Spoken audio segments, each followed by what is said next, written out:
Sir Amaravati రాజధాని అనేది చంద్రబాబు హయాంలో పూర్తవుతుందంటారు? ఇంకా 100% అవుతుంది, దాంట్లో అనుమానం లేదు. కాన్ఫిడెంట్గా అవుతుంది. ఎందుకు అవుతుందంటే దానికి రీజన్ ఒకటే. ఫస్ట్ ఆఫ్ ఆల్ ప్రభుత్వానికి చిత్తశుద్ధి ఉండాలి. జగన్మోహన్ రెడ్డి ప్రభుత్వం ఏమనుకుంది, అసలు అమరావతి అనేది ఉండకూడదు, దీన్ని మార్చాలని చెప్పి అతను 3 రాజధానులను ఒక డ్రామా పెట్టి అట్లా చేశాడు. అతను అమరావతి అక్కర్లేదు విశాఖపట్నం పెడతానన్నా కూడా కొంతమంది కన్విన్స్ అయ్యారు. అతను ఎప్పుడైతే 3 రాజధానులు ఎందుకు ఉండకూడదు, 3 ప్రాంతాలు, అదేవిధంగా పరిపాలనా రాజధాని ఒకటి, శాసన రాజధాని ఎందుకు ఉంటుంది, శాసన రాజధాని కొద్దిగానే ఉండాలి కదా చెప్తే.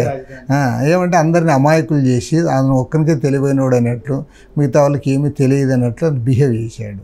అప్పుడు అందరం వ్యతిరేకించాము. ఇప్పుడేమి చంద్రబాబు నాయుడు గారికి ఫస్ట్ ఆఫ్ ఆల్ దాని మీద ఆయన ప్రయారిటీ అయింది.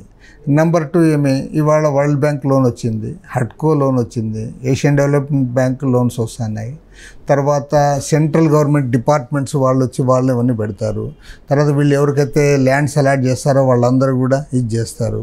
కాబట్టి రాబోయే 2-3 ఏళ్లలో పెద్ద చేంజ్ ఉంటుంది అక్కడ. అమరావతి రాజధాని విషయంలో అది ఖచ్చితంగా ముందుకు పోతుంది. సరే, ఎన్డీఏ కూటమి అనేది కొద్ది రోజుల్లోనే విడిపోతుందని చెప్పంటారు, ఏం చెప్తారు? నిజంగా ఎన్డీఏ కూటమి 5 ఏళ్ళ పాటు కలిసి ఉంటుంది అంటారు? ఇక్కడ ఎంత మీరు అన్నట్లుగా విడిపోతే అందరికంటే సంతోషించే వాళ్ళు మేమే నెంబర్ 1. మేము విడిపోవాలని కూడా కోరుకుంటాం, విడిపోవాలని కూడా కోరుకుంటాం. తర్వాత దానిపైన ఇప్పుడు నిజంగా మన రాష్ట్రానికి ఎన్డీఏ కూటమిలో ఉండి లాభం జరుగుతుంది అంటున్నారు. లాభం జరగడంలే. నీకు విశాఖ స్టీల్ ప్లాంట్ చంద్రబాబు నాయుడు అంతకుముందు గట్టిగా మాట్లాడాడు, పోలవరం ప్రాజెక్టు అప్పుడు చేశాడు. కాబట్టి ఇవన్నీ ఇప్పుడు నీకు స్టీల్ ప్లాంట్ విషయంలో మాట్లాడలేకపోతున్నాడు. తర్వాత టోటల్గా ప్రైవేటేషన్ వైపున అడుగులు వేస్తూ ఉన్నాడు. ఇవన్నీ మేము వ్యతిరేకించాల్సిందే. సరే, ఎన్డీఏ నుండి వచ్చిన తర్వాత ఆరోగ్యశ్రీ చూస్తే ప్రజల్లో చాలా ఇబ్బంది పడుతున్నారు. హాస్పిటల్లో కూడా ఎలాంటి పరిస్థితి లేదు. అదే గవర్నమెంట్ ఇప్పుడు చెప్పిన వాళ్ళు చాలా ఇవి కానీ వాగ్దానాలు చేశారు.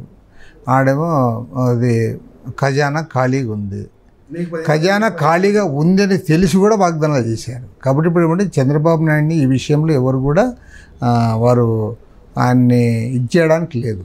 కారణం ఏమంటే కొత్తగా వచ్చాడు రాజకీయాల్లో, ఆయన ఏదో తెలియక చేశాడు చెప్పాడానికి లేదు కదా. ఆయన 4 సార్లు ముఖ్యమంత్రిగా ప్రజలు అవకాశం ఇచ్చారు. దీర్ఘకాలం అపోజిషన్ లీడర్గా ఉన్నావు, ఫైనాన్స్ మినిస్టర్గా ఉన్నావు, అన్ని విషయాలు తెలిసి ఉండి కూడా నువ్వు వాగ్దానాలు చేసావు. కాబట్టి ఇప్పుడు చేయాల్సిందే అని అడుగుతాను. గతంలో కాంగ్రెస్ పార్టీ, టీడీపీ ఇప్పుడు వైసీపీ, భవిష్యత్తులో ఉన్న వైసీపీ టీడీపీతో పాటు సిపిఐ వామపక్షాలు అన్న పోటీ ప్రస్తావన అంత ప్రాతినిధ్యం ఇలా మేము ఆల్ ఇండియా స్థాయిలో ఈ ఎన్డీఏ కూటమికి వ్యతిరేకంగా ఇండియా అలయన్స్ ఒకటి ఉంది. కానీ ఇండియా అలయన్స్లో మధ్య సమన్వయం లేదు సరిగా.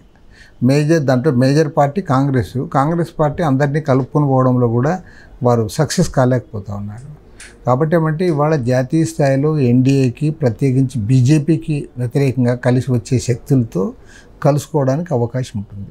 అవి ఏ శక్తులు కలుస్తాయి, ఎవరు కలవరు, ఏ పార్టీ కలుస్తుంది అనేది అది మెటీరియల్. బట్ మేము బీజేపీకి వ్యతిరేకంగా కలిసి వచ్చే పార్టీలతో మేము ఎప్పుడైనా సరే చేతులు కలపడానికి సిద్ధంగా ఉంటాం.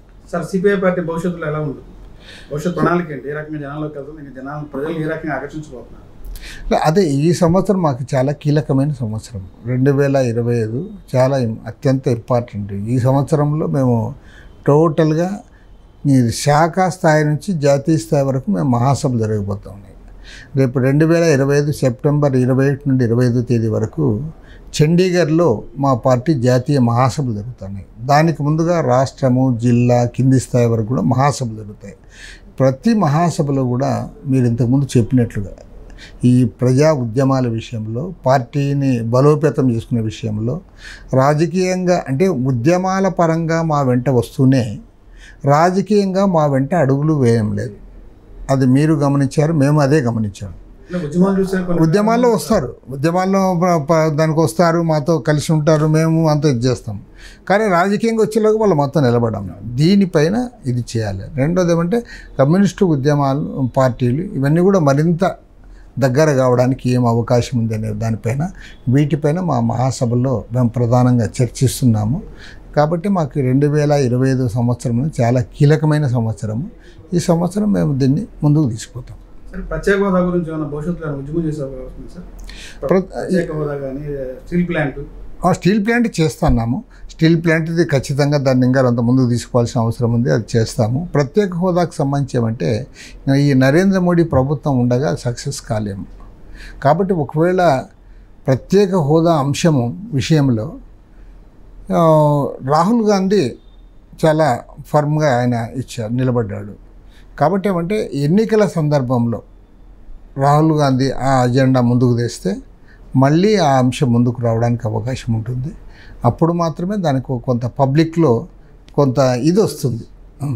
మామూలుగా ఇప్పుడు చెప్పడం వల్ల అంత పెద్దగా దానికి రాదు. ఎందుకంటే అందరికీ అర్థమైపోయింది మోడీ ఉండగా ఇవ్వడు అనేది. కాబట్టి ఇంకా మోడీ పోవాలి, అది ఇండియాలో కీలకంగా ఉన్నారు కదా టీడీపీ కానీ జనసేన ఇలా. వీళ్ళ ఇండియా ఆయన వారి మాట ఏంటన్నారు కదా, వీళ్ళు అడిగే పరిస్థితి లేదు, వీళ్ళ వాయిస్ ఏం లేదు అక్కడ. ఇప్పటికే అంటున్నాం కానీ యాక్చువల్గా చెప్పాలంటే బీజేపీ బలం పోయినసారి కంటే తగ్గింది. పార్లమెంట్లో ఈ 240 సీట్లకు పరిమితం అయ్యారు. ఈరోజు టీడీపీ, జేడీయూ, జనసేన ఇట్లా పార్టీలపైన ఆధారపడి వాళ్ళు గవర్నమెంట్లో ఉన్నారు. కానీ వీళ్ళు అది భావించడంలే, వీళ్ళు అది అక్కడ వీళ్ళు ఎగ్జిబిట్ చేయడంలే. కాబట్టి ఏమంటే వీళ్ళు అడిగే పరిస్థితి లేదు, వీళ్ళు డిమాండ్ చేసే పరిస్థితులు కూడా లేరు. అందుకోసం ఏమనేది ఏమంటే ఇది మీరు అన్నట్లుగా ప్రత్యేక హోదా అనే అంశం మళ్ళీ దానికి ఏమన్నా కొద్దిగా క్రెడిబిలిటీ రావాలా, ప్రజల్లో దానికి మద్దతు రావాలంటే అది మళ్ళీ రాహుల్ గాంధీ ఎలక్షన్ అజెండాగా మారిస్తే వస్తుంది. సార్, భవిష్యత్తులో 29 ఎన్నికల్లో కానీ అసెంబ్లీలో అధ్యక్ష అనే పరిస్థితి వామపక్షాలకు ఉంటుందంటారు సిపిఐకి? అది ఎప్పుడైనా ఉండాల్సిందే. ఇప్పటికే ఇప్పుడు లేకపోవడం అనేది మనకు బాధాకరం తప్ప అది ఖచ్చితంగా ఇప్పుడు మేము కూడా ఎన్నికల్లో పాల్గొనే పార్టీగా ఉన్నంతకాలము మేము ఈ ప్రజాస్వామ్యము, కాన్స్టిట్యూషను, తర్వాత ఎన్నికలు, అది అసెంబ్లీ కానీ లేదా పార్లమెంట్ కానీ కార్పొరేషన్ కానీ ఈ ఎన్నికల్లో పాల్గొనే పార్టీగా మేము ఉన్నంతకాలము మేము ఖచ్చితంగా దాంట్లోకి రావాలని కోరుకుంటాం. పార్లమెంట్లో సంఖ్య పెంచుకోవాలా, అసెంబ్లీలో ఉండాలి, తర్వాత వీలైతే రాష్ట్రాల్లో గవర్నమెంట్స్ ఏర్పాటు చేయాలి, కోalition గవర్నమెంట్స్లో కూడా ఉండాలి. ప్రతి రాజకీయ పార్టీకి ఉన్న తహతహ సిపిఐకి కూడా ఉంటుంది. సార్, ఆంధ్రప్రదేశ్లో చీఫ్ సెక్రటరీగా వచ్చినటువంటి వ్యక్తి ఈ రోజున గతం ఏ ప్రభుత్వంలో అయినా చీఫ్ సెక్రటరీ సీనియర్ని పట్టిస్తారు. కానీ ఈ రోజున ఒక బీసీకి ఇచ్చామని చెప్పి ఒక ప్రస్తావన దాన్ని హైలైట్ చేస్తారు. దాన్ని ఏ రకంగా వస్తారు అంటే కమ్యూనిటీ పరంగా దాన్ని బయట అనేది చీఫ్ సెక్రటరీ పోస్ట్ అనేది కమ్యూనిటీ పరంగా అని కాకుండా జనరల్గా దీంట్లో ఎక్కువ చీఫ్ మినిస్టర్ యొక్క ఆయన యొక్క డిస్క్రిప్షనే ఎక్కువ ఉంటుంది. మరి ముఖ్యమంత్రి గారు ఇప్పుడున్న పరిస్థితుల్లో ఈయనైతే చీఫ్ సెక్రటరీగా మేలని అదే ఇప్పుడు దీన్ని నిర్ణయించేది అల్టిమేట్గా చీఫ్ మినిస్టర్. చీఫ్ మినిస్టర్ ఇప్పుడున్న చీఫ్ మినిస్టర్ కూడా సీనియర్గా అడ్మినిస్ట్రేటరు. అంటే మన రాష్ట్రంలో నాకు తెలిసినంత వరకు ఇన్నిసార్లు మంత్రిగా, ముఖ్యమంత్రిగా పనిచేసిన వ్యక్తి ఓన్లీ చంద్రబాబు నాయుడు గారు.